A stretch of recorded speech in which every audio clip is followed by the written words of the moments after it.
Okay, ladies and gentlemen, Santa Fe Community College family, ladies and gentlemen, staff, faculty, we will get started in about 6 minutes. Once again, we will get started in about 6 minutes.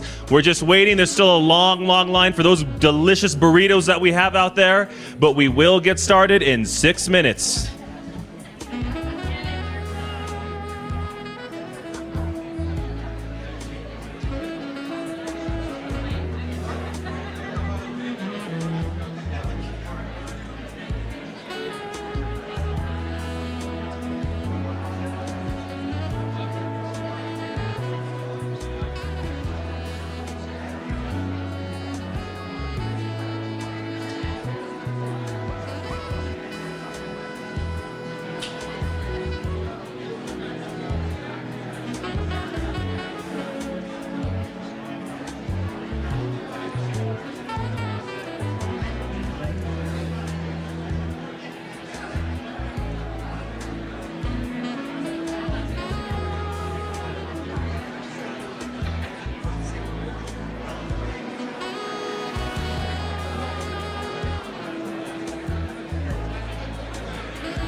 Okay, Santa Fe Community College. Peers, faculty, staff. Shh. Wonderful. Good morning. So we are so excited. It's another convocation, another new year. And to get things started and to kick this off, if you are a new hire, if you were hired between the last convocation and this convocation, the SFCC community wants to know. So please raise your hands and I will come running with this microphone as fast as I can because we only have the one mic right now. I got one over here now too. And we got mic number 2, so we are good to go. So let's get this started. We're going to kick it off right over here. Please say your name, your title. Good morning. I'm Patricia Parks. I'm the new admin assistant to our Office of Student Development. Here you go, right here, Marcos. Where are we at, Todd? Over here? Okay. Hi, my name's Molly, and I'm a lifeguard. All right. Hi, Roxanne Tapia. I'm the executive assistant in marketing.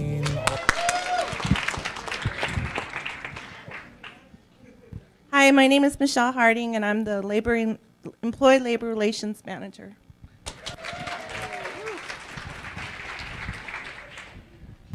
Good morning. I'm Barbara Park, ACE Coordinator, Adult Ed.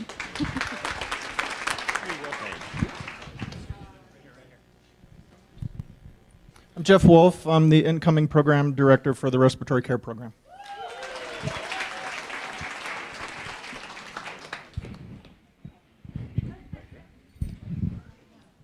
Hi, my name is S.J. Miller, and I'm a professor in teacher education. Good morning, everyone. I'm Tomasina Ortiz Gallegos, and I have the honor of serving as Associate Vice President for Student Success.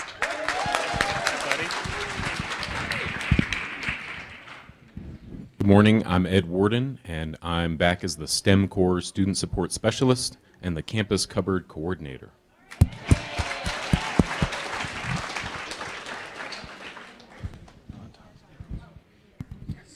Hello, I'm Maureen Gregory, and I'm a new math professor.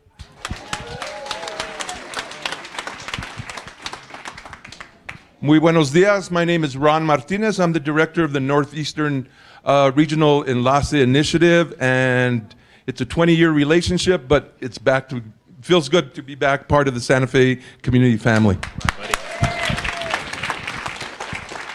Anybody else? Any new hires from last convocation to this convocation? Yes.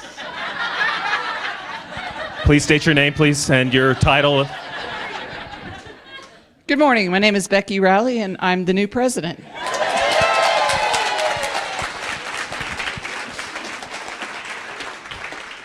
Anybody else? Going once, going twice. SFCC community, welcome to another great convocation. And to get it started, our brand new hire, the newest kid on the block, Dr. Becky Rowley.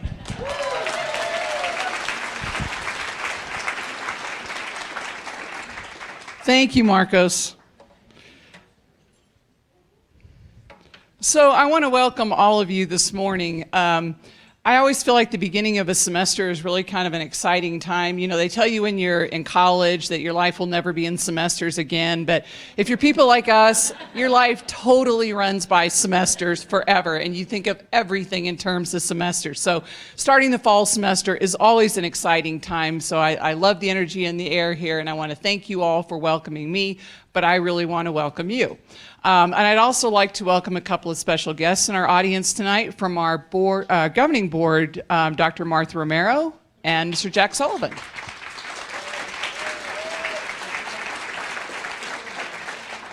Thank you so much for joining us this morning and being able to be with us.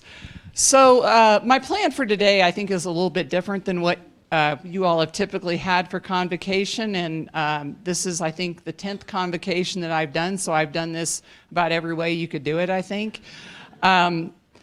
But what I'd like to do is to talk to you a little bit about some of my ideas, who I am, give you a better sense of who I am, because I know it's always, everybody kind of wonders, like, what's going to change, what are we going to do, and all this kind of stuff. And I'd like to put you at ease, first of all, so that you don't think that I'm some kind of a crazy revolutionary or something like that. And my plan is to come in and mix up all of your offices and change everything around, because that would certainly be change. So that's not what we're going to do. Yeah, no. All right, so the tricky thing here, too, is that I have to use a clicker myself. Yay! Not very good at that. Okay, so I'd like to talk to you for just a couple of minutes about who I am and how I got to Santa Fe Community College. So I am originally from Santa Fe, very briefly. My parents lived here when I was born, and then my family is from Clovis. And so I grew up in a small town on the eastern border of New Mexico, lived there for a long time, got the heck out of there as soon as I graduated from college, thought I would never, ever come back to the city or to the state. But so things change.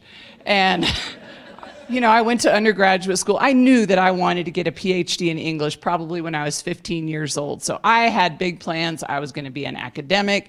I wanted to teach English. I thought I would love grading papers forever, and that's what I was going to do. And I had it all planned out. So I finished my master's degree, and I was kind of shell-shocked, I think you might say. And so I thought, I'm going to take a year off. Only the problem was I didn't really have any kind of plan.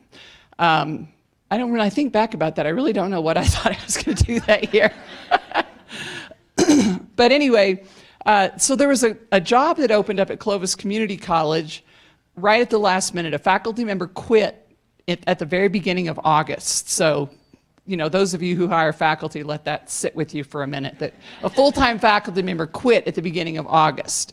And so I was incredibly naive about how this whole process worked and how we hire people, and the faculty have a big say in who we hire for their fellow faculty members and everything.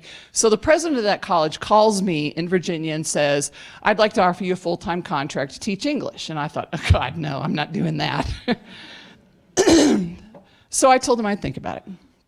And I talked to my friends that were a little bit more experienced than I was, and they thought I was a complete idiot if I did not go get some experience, because I had zero experience except as a tutor and working as a bank teller. So I took the job, and I came back, and the first thing that happened when I got on campus was people were really standoffish, and this is in my hometown. But I had no idea that it was so unusual for the president to just call somebody and hire somebody over the phone. So the person who was the chair of the English department never met me before. And here I was her new faculty member. So it finally dawned on me that I had to figure out, how I fit into this organization and let them know that I didn't think I was better than everybody else and I got hired over the phone. It's just that they were desperate, and so they hired somebody with zero experience, because that's the person that I was, the person with zero experience. So I did that for a while, and I'll talk to you in a minute a little bit more about what teaching taught me about how to be a community college advocate more than anything, I think. So this stage picture here, this is a totally staged picture, by the way, in case you can't tell, is in the campus that I came from, and some newspaper needed a picture and wanted something that was like a live in your place kind of thing, and we couldn't find one quickly enough, so we grabbed a student and made one of those in your environment kind of things that looks pretty stilted to me, but whatever. It worked. So, I taught full-time for about 7 years, so I taught in Clovis, not really all that successfully, I would say, for a year or two, and I left and went to graduate school at UNM, where I met my good friend Isabella Bournet. So I went to graduate school. I was about to finish my PhD. There was another position that opened up in Clovis, and I thought, well, I don't have to keep taking out loans and all this kind of stuff. So I came back and did another part-time or temporary kind of gig. And, during that whole time, things started I really started thinking that this is a totally different environment that I feel comfortable in, not being in Clovis still, but the students that I was working with. So I finished my PhD, I got a full-time job in Clovis, and I always kind of took the attitude that I'll stay as long as I like it. As long as it feels like I'm doing something here, it's good. And about 7 years after that, I had an opportunity to move into administration. So I basically had the equivalent of what Margaret Peterson does, which is a hard job. But you really learn, you really know how the college works and everything. I did that for 12 years, I think. And then I had an opportunity to become president. I will say that I did have 1 year as the interim president in Clovis, and I applied to get that job on a permanent basis, and I was not selected for that. So then I had to decide whether or not I was going to stay there, having not been selected, or move on. And you kind of wait and see how things go with the new person. It seemed to go okay, so I stayed on for a while. I came here. I tried to come here. I wanted to come here because I felt like it was time for me to do something different and to grow. I had a nice, easy kind of gig where I was, and I could have stayed in that and retired into that pretty easily. But I deliberately chose to come and work with a new group of people that I know because I know things about the college before I ever came here, about how vibrant this community is and some of the awesome programs that we have here that I can't even imagine being part of. And this was an opportunity for me to really grow personally, and I hope to be able to help the college to do the same thing. So now I have to do this again. And I knew that I wanted to move this route and to stay in the community college vein, really because of those pivotal early experiences in Clovis. So as I told you, I was extremely inexperienced. So I go into my first semester teaching. I have no idea what I'm doing. I know the material, but I've never taught it. So you reach out to people who are, better and smarter than you, and they help you. But really the people that helped me were my students. So I'd go in there and, I was going to be a hardcore 19th century academic. That was still my plan at that time. I really don't even remember taking English composition, so it was really hard for me to relate to English composition.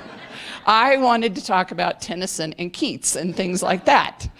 And so I met this woman in my first class named Jerry. And Jerry obviously had a lot more life experience than I did, because at that point, all of mine had been in school. And she told me what I was doing wrong.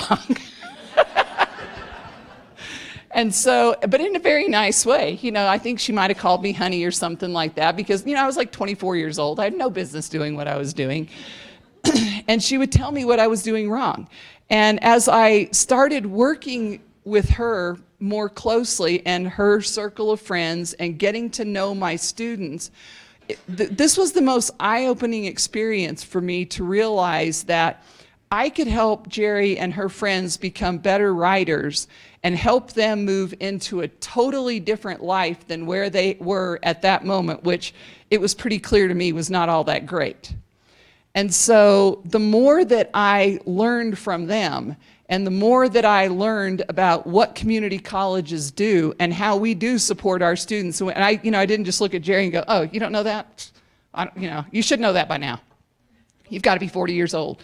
We don't do that. I came from an environment, which I'm sure most of you did, where, you go to school and they do that thing, look to the left, look to the right and everything, and the next one if somebody's not going to be there. That was a terrible thing back then. It's, now we can't do that now. We don't do that now, but it was never good. So reaching out and working with these students individually and getting to know them as people and trying to find out what their goals are. Jerry wanted to be a nurse. She had a ways to go to become a nurse, but she was one of those students, for those of you who teach English, that they have a voice, and there's problems, that you have to help them with, and structural things and all that kind of stuff. But they have a voice, and that they can be a really pretty solid writer with some practice. And so she became what I would say was better than a pretty solid writer, and she kept that voice. And so I kind of followed her throughout her time at CCC, and she was there for a while, and then she was gone for a while, and then she'd be back, and I'd see her at the snack bar again, and she'd come back. But then I remember when I saw her at graduation, and she walked across the stage, and all of us have that experience where you're sitting there and you think, oh my God, I can't believe you finally made it. You don't say that, but you're thinking it. And there might be a lot of people, because so many of our students don't just come in, go 4 semesters, boom, they're done, they move on. Some of them do. That's wonderful, but it's the ones that, like Jerry, that take 4 years to graduate, if they're lucky, that we really, really, really have to reach out to and figure out what we can do besides teach them how to be better writers. I mean, that was a big thing for her, and something that she actually grew to really like. And then we could kind of sneak in a little bit of Tennyson and Keats and all that kind of stuff, and then we were both happy. But it's important to listen to our students and to find out from them what they need. So many times we have students come into our classes, we have students come into any kind of student services area, they come into the library, they come into all of our different points of access, and they're not that nice sometimes. And it's real easy to just think, whatever, I'm not going to really extend myself to help you very much. None of us ever really know what is going on with people. And people have things in their lives. People have things that happen to them before they get up and come to work or school, or things that they're dealing with on a consistent basis. So my philosophy and my idea is that we all give everybody a chance. And so assume that there was nothing personal in what you perceived as the rudeness, from that student. Now, you may change your opinion 3 weeks down the line or something, but we still have to keep reaching out and trying to help and modeling that kind of behavior for students that we know will make them more successful, regardless of whether, whatever it is that they decide to go into. And that, I think, is what really does distinguish a community college, and what we can all learn from our students.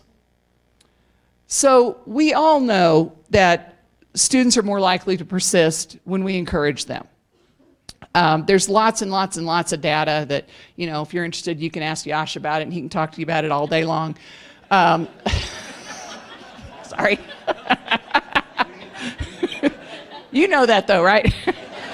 But the students are much more likely to persist if they have some figure at the college where they attend that they feel like is a trusted mentor. And oftentimes that person's a faculty member, it may be an advisor, it could be anybody who works anywhere, but just someone that they can talk to and that seems to care about their success and seems to care about whether or not they show up.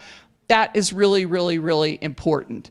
And so, there have been pivotal experiences for me in watching students who have been helped by other people along the way, and you can really see how that really does enhance a student's development. Probably one of the proudest moments that I felt as just being an employee at Clovis Community College was a few years ago, and I was in the library at lunchtime, and I was just kind of hanging out, and all of a sudden there was this, they had those kind of tables, with computers on them like most libraries have. And a student sitting there had a grand mal seizure. And so, she fell over, major seizure. So this young man sitting next to her jumped up, put her on her side, started doing all this stuff, took out his phone, called 911.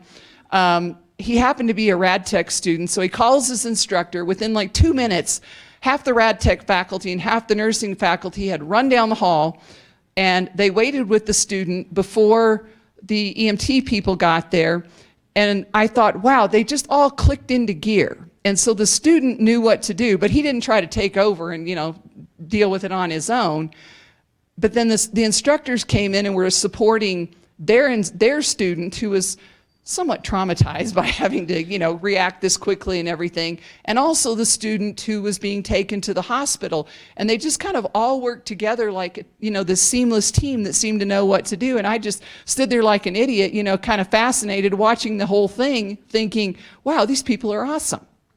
But to me, it was a really clear example of how the whole circle kind of works together. It was a learning experience in real time, and everybody worked together to support each other and to pull that off. And those are the kinds of experiences that we can create for our students in terms of being their support, being their mentors, and being able to help them with those kinds of things. I remember Clovis has a physical therapist assistant program, and it was one of those things that was sort of difficult to launch, but well needed, and really terrific instructors that were running the program, or that are running the program. And I was over there one afternoon, and the director had a student in her office, and the student came out, and the director was just kind of like, oh. And she told me that the student was talking about quitting. And she was, this is like 3 semesters and a summer. That's how long they have to go. And then these people were making $60,000 a year with the $5,000 sign-on bonus in Clovis, at the Presbyterian Hospital in Clovis. So the young woman that the director was talking to, I think, worked at the dollar store or something, and she had a family and all of those things that all of our students have, where I don't know how they do it. I honestly, if I think I had to go to college under those circumstances, I don't know that I would have been able to do it. I'd like to think I could, but God, it's hard. So she had a family, she had her job, school was hard, and she was struggling, and she was like, you know what, I just think it's probably better for me to just quit. And so the director sat down with her and helped her go through her budget and showed her, how her life was going to change tremendously just from an economic standpoint, but not to mention, the new professional affiliation she'd have, the changes in working environment that she'd have by moving into this new field. And she kept her in class. And I thought, wow, that was sort of a heroic effort in a lot of ways to keep that woman in school. But these are the kinds of things that we do every day. All of you do this every day, and I know that. And I want to thank you for doing that, and to let you know that I am fully supportive of that. And if there's anything that I can do to make that easier for you, I see that as a big part of my role. So please let me know if there is anything like that I can do.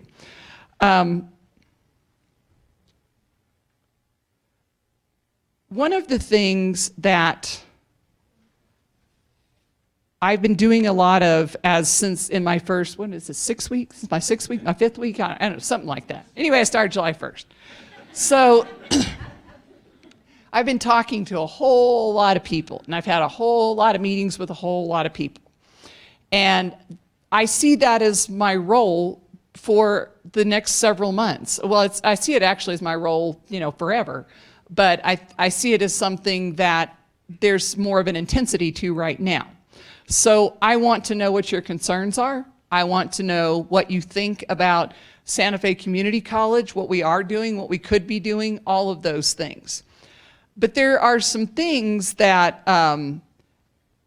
one conclusion that I have come to as I've been, listening to people. So in most of those conversations, something comes up about what people term differently, the dark days, the hard times, something like that. And I don't say that to make light of it, because obviously there was nothing light about it. And, I was working in the state at that time, so you hear various things, and everybody's got a little bit different spin on what happened and what it was and all that kind of stuff. But everybody's really clear on that it happened and that it was bad. What I have perceived in watching how this college has moved on from that time is that this is an incredibly tenacious group of people, and I don't think you should look at yourselves with anything other than admiration and a fair amount of self-congratulation for surviving that and for supporting the college and showing the commitment to the college that you did. Because it would have been pretty easy, I think, to just jump ship and try to go someplace else, because I'm sure you could have. It wouldn't have been here, but you could have gone somewhere. You could have gone somewhere. So the fact that people pulled together in that kind of environment and have righted the ship, and that we've made so much progress in a pretty short amount of time, I mean, I think you all should congratulate yourselves for that. And I will tell you that it is an honor for me to work with people who have that kind of commitment to their students and to the college. And I hope that I can live up to that commitment with you. Thank you.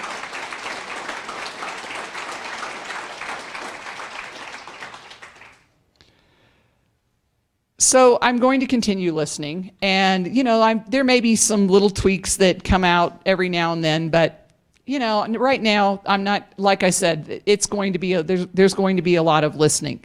But one of the things that I have said this probably at every convocation that I've ever spoken at, and I think that this is incredibly important, and that's a commitment to respect each other.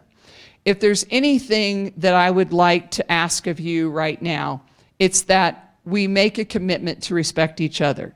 And I don't say that from the standpoint that I don't think that's happening, but I think that we need to continuously work to make sure that that happens on a higher and higher level. That doesn't mean we have to all be best friends or anything like that. But remember, that whole thing about not knowing what our students have experienced when they come in the morning, or when they come in late, or when they don't have their stuff done or whatever, the same thing happens with us. You think you know your coworkers, but you don't always know what's going on. And people are struggling with things sometimes that we're not even that aware of. And I think it's really important that we try to give everybody a break and give people the benefit of the doubt. Some people may think that I'm naive, but my stance on trust is that I trust people until I feel like I just can't. So right off the bat, I will trust you. And I will hope that you will trust me. And if there's something that I do that you think, I don't think that seemed very trustworthy, then I would like for you to come and talk to me about it. Because, there will be things that, will change, and things change kind of naturally sometimes along the way. What I can pledge to you is that I will always try to do the right thing. The problem is not everybody agrees on what the right thing is. But I am by nature a consensus builder. Not to the point that we can't do anything until every single person in this room agrees on it. I mean, then we can't ever do anything, because by the time you get that to happen, then we don't even remember what we were, trying to do anymore. But I do think it's important to have deep consensus, and to have consensus from most people, and to try to address issues that people have where they feel like this is not the right thing for the college. So I will pledge to you that I will keep the college's best interests in mind. And when I say the college, that means all of us, and that means our students. That doesn't, sometimes people talk about the institution in kind of vague terms. That always makes me sort of nervous, because I'm like, what is this thing? It's us. We are the college. Our students are the college. Those are the interests that I'm really interested in protecting, and in furthering, and in helping us all grow and develop and prosper at the same time. So those are the things that we are going to be working on. Okay, I have to do this again. So to do this, we all have a role to play. And some of you may have heard me say this before, but one of the things that I feel is one of the most foundational tenets of being in a community college is that we all play a really seminal role in helping our students grow and develop. So obviously, if you teach, you have that role. You interact with students every week. You interact with them sometimes on a one-on-one basis. You have an incredibly influential role, and whether you realize it or not, you have a lot of power. You have a lot of power to do good. But everybody has a role. So when I go into the cafeteria and, and I see Dahlia in there and she's like, hey, Becky, and I'm like, hey, Dahlia, she does that with every student that walks in too. She doesn't just talk to me. And I think that those are the kinds of things that make people feel connected to our college. So for students to do well here, they have to feel connected to us. And they feel connected to us by the environment that we create around us. So obviously that environment would be in a classroom, but even just when they come in the front door and there are people there to greet them who are nice and act like they care, that they're here. And if somebody comes in, this time of year, there's always lots of people walking around, including me, looking like they don't know where they're going. But I know people don't just, they're not just nice to me when they're giving directions because I have to ask all the time. But I watch people interacting with students and giving students the same direction. And I will do the same thing myself, except I'm not giving them directions now because that's probably bad advice for them. But, I can put them in the company of the right people that they need to be with. That is all of our role. So it's important that our campus looks nice. It's important that the grounds look really good and students come here and they're like, wow, this is a really nice place. And people have made it look nice so that, we can come to school here and we can feel like this is a really cool environment. It is. People care that the service is really good in the bookstore. It's important that you can go in there and get what you need, and if you don't know what you're doing, there's somebody who can answer your questions. And students are intimidated often, and they're afraid to ask. And so we have to be willing to reach out and be able to read that I don't know what I'm doing kind of look and offer our help so that they don't just get so intimidated or frustrated or whatever. They're like, I can't do this. Because we all know that it takes so little for students to turn around and say, this is not for me. I don't feel like I belong here. I don't feel like this is for me. And when I say our students, I mean all of our students. So that starts with adult education. That includes kids college. That includes the master's program. That's all of our students. And that's a very diverse group. I mean, one thing that I absolutely love about this college so far is that, our age range is like 0 to 90. Which is pretty cool. But that is all of our job. And I want to challenge each one of you to do your part and pay attention and just notice people when you're walking around. Everybody here matters. Whether you teach, whether you're an administrator, whether you have a different staff role or whatever, all of these roles are important. And it takes a giant team to be able to pull off what we do. And it takes a giant team to be able to coordinate all the things that we've done. There are a couple of things that I just want to mention as accomplishments that I've noticed. And this is kind of a scary thing to do because, obviously there's a lot of good stuff going on. And so if I don't mention something you did, it's because I haven't heard about it yet. But these are just things that people have told me in conversations that I thought, you did what? So first of all, our default rate for our student financial aid, our student loans, is 14%. That is phenomenal. So that is a group effort. So everyone who's been involved in that should be really, really proud of yourselves. A lot of colleges were having a lot of trouble with this, and people were hovering around the 30% mark, and the feds are threatening to come in and not let you give financial aid anymore, and it's loans anymore, and it's a terrifying prospect. And it would have a ripple effect into regular student financial aid. 14% is terrific. So congratulations on that. Graduation rates are at an all-time high of 24%. That is everybody.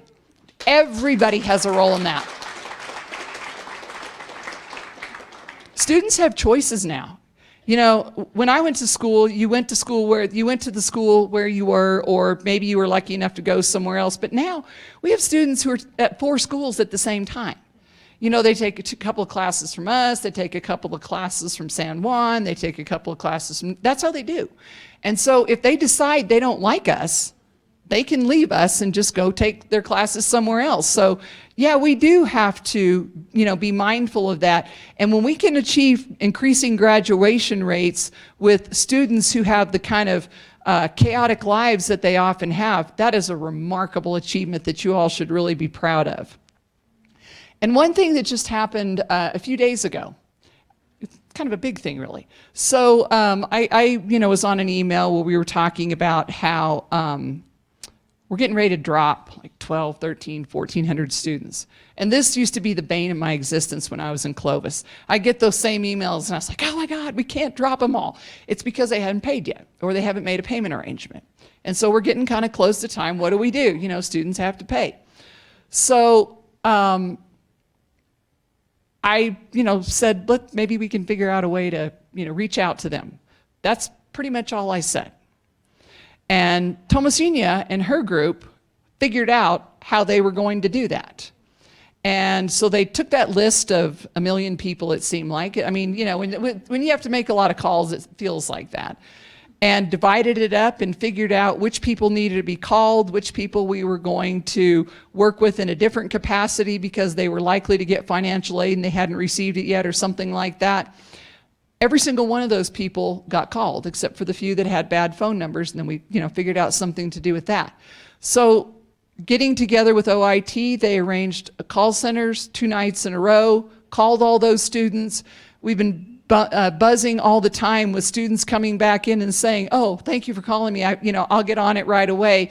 And then we can help them with payment plans and, maybe work on having a little bit more flexible payment plan in the future and things like that. But those are monumental efforts. It takes a lot of coordination to pull something like that off, and it takes a lot of people to pull something like that off, and it takes a lot of willingness because, when somebody sends you an email and says, would you volunteer to stay after work tonight and call people, it's not like everyone's like, me, please, Tomasina, let me do it. It's not like that. But she got a lot of volunteers. And so I want to thank all of you that did that. Give yourselves a huge round of applause. That was an enormous thing.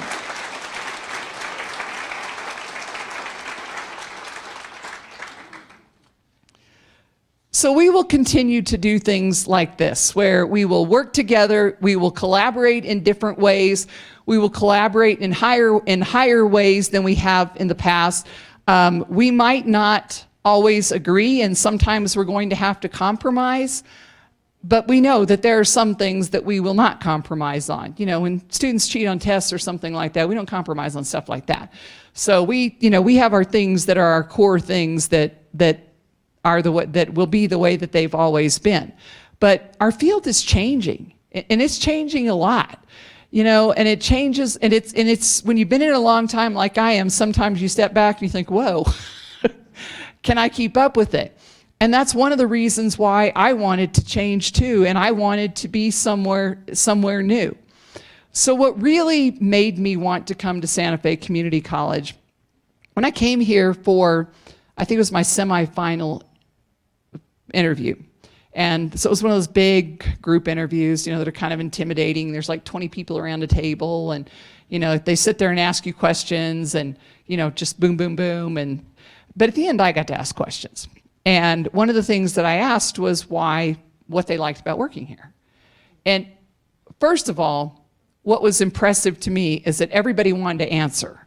It was kind of like, no, me next, because sometimes you ask questions like that and everybody kind of looks down, like no one wants to answer. Everybody wanted to answer, so I thought, wow, there's a lot of enthusiasm in this room.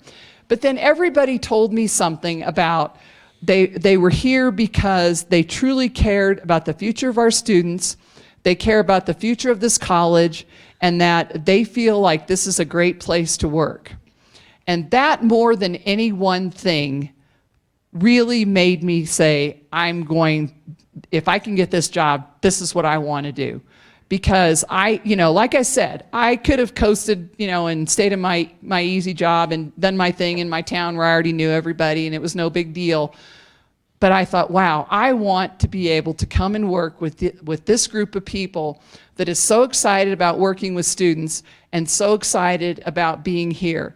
And so I want to say that it's truly an honor for me to be here with all of you and to be part of this tremendous team. So please let me know what I can do for you as we go through, the semester, the year, and, as we count time in semesters like we do here. But again, whatever we can do to make this college better, we will do. And there will be more opportunities in the upcoming weeks for us to talk more about the specifics of, what we might be working on, and for you all to ask questions and do all of that. And that will be, I'll be really looking forward to that. But before I go any further, is it Rebecca? Thank you for being the signer. I really, the interpreter back there. Okay.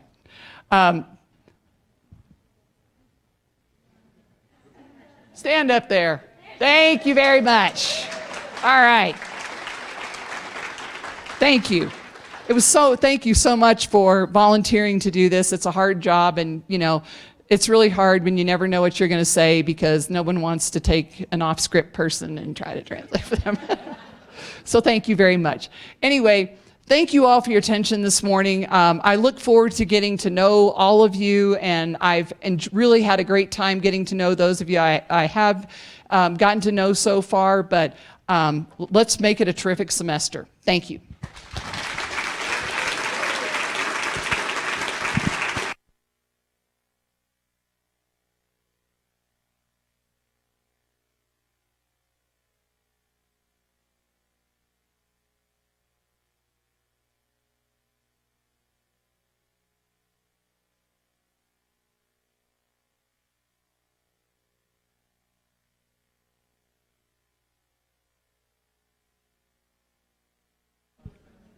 I know y'all can hear me anyway.